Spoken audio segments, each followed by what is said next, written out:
when did you do framework? When did you start? I know we've been doing framework forever. Like before YouTube, Ben's been doing framework for us. I mean, we did builds before even YouTube, like all the time. We just did it as a side job. But Ben, he's been doing it forever. It's a family business, right? Yeah, I mean, I basically started out probably when I was like 14, started doing framework. And the crazy thing is the first car I've ever did framework on is one that me and Simon were actually working on together. Really? I remember my dad gave me and my brother a Nissan Altima, I think it was a 99, and a tree had fell on it. Now, this was back in like, I think probably 5, 6, 7 years ago. He gave you that car, so that was your first car. Yeah, it was mine and my brother's first car. My dad gave it to us, and a tree had fell on it, and the car was just absolutely disgusting. There was a bunch of dirt and grime in it. And there's a pretty cool story about this because I remember me and Simon, we were cleaning this car out and we'd take the little coins we found and we'd clean them in the lacquer thinner and go to the gas station and actually buy energy drinks. Dang. And it's just a pretty cool experience. And then the first frame I did on it, the roof had fell on it. And like, I guess where the door goes, there was a little bit of a gap. So my dad was like, he trusted me with it. And we started doing the framework on it. I basically welded a bracket on there, started pulling it out, and it turned out pretty good. I mean, it wasn't too bad. You just watched your dad do the framework, basically, and you just learned off of it, did help, and that's pretty crazy. Did you know you're gonna be doing framework like all the time? Did you ever think about it like, man, I want to become pro, or is it just natural? Like you just started it and you're like, hey, this is easy. I can fix my own cars. Well, the thing that fascinated me was you can take something damaged and just pull it out and fix it to where it looks like it's never been damaged before. And another thing is framework is really good money. You know, like there's really hard to find a good frame guy, like anywhere.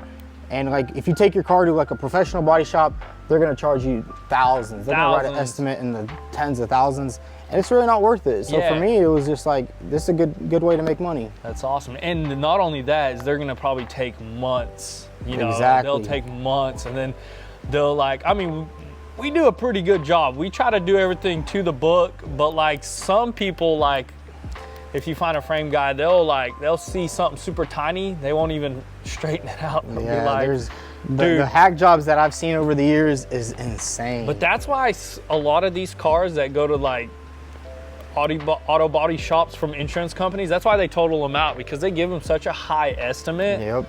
And that's sometimes people will pay that, you know, it's crazy. I mean, I'd say for this frame job on this Lamborghini, it'd probably be around $20,000 to do something like that. Yeah, and that's why they totaled that car out, because they took that thing, they did an insurance claim on it, they probably, because no airbags were blown, so they had to have taken that to a body shop, right? Because when airbags are blown, they automatically, they pretty much automatically total it, because just to replace every airbag on that car is probably like, I'd say 20 grand, because you're buying everything from the dealer. Most of these body shops, they will not buy used parts. They buy everything brand new, so then in the future they can't have any issues with this. It's like a safeguard for them. Yeah, and on top of that, when you're working with high-end cars like a Lamborghini, you got to be certified by Lamborghini to even buy these parts, because like we had a hard time buying new parts for this thing. It's like even our Huracan, we had to go through a second man, so there's always that middleman that helps you buy stuff. Same with like Tesla and stuff. You have to be certified, which is kind of like annoying at some points, but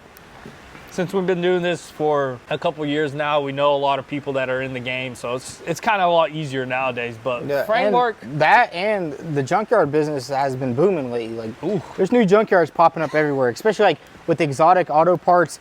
I'd say there's probably like 10, 15 huge junkyards in California that specialize in only Lamborghinis and stuff. And most of it's on eBay. Literally, they post everything on eBay, and it's really easy to come by. So it's not like the hardest to find used parts. It's only with new parts. It's crazy. I remember people would make fun of like, hey, don't fix your car using eBay, but like eBay is like the #1. Everybody uses it. You can technically find anything. Like we found this whole entire parts Lamborghini on there. We found all of our parts for our Huracan on eBay, which is really awesome. I mean, I bought a whole McLaren tub on eBay.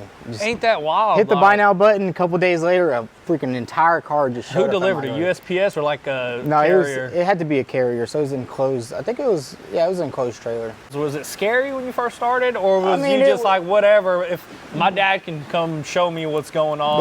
The way I did it is I started off small, you know. I did small jobs here and there, like radiator support. Yeah. Which, when I was doing it, I would only do like light damage where it kind of just crunched. It didn't bend no frame. It kind of just needs to be replaced. So I started doing that, started learning how to weld. I was really fascinated with the welding.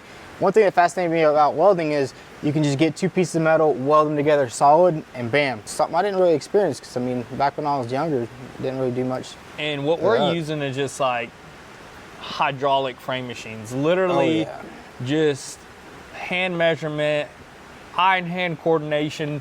I mean, our blackjack that we got, it's a fairly new frame machine, but it's all still the same. It's all hydraulics. There's nothing new on it. It's just a new paint job and a new pump on there. There's nothing too crazy about it. And I believe that there's even frame machines that have lasers on them nowadays. Yeah, You know what I mean? I mean, like, I was actually looking at one that has a laser system in the center, and it's called a turtle, and it has an arm, and there's points on the car, and you measure those points, and it'll tell you exactly, like, it'll tell you if where does it get the measurements from? Like from the factory or something? Yeah, there's the factory companies that. So it's kind of like a alignment rack, a front end alignment rack. That's pretty crazy. I wonder how much something like that costs. Oh, it's expensive. I'd say the system's like 20,000. So I mean, I think you can actually put it on this frame if you wanted to. Honestly, but is it even worth it? You know what I mean?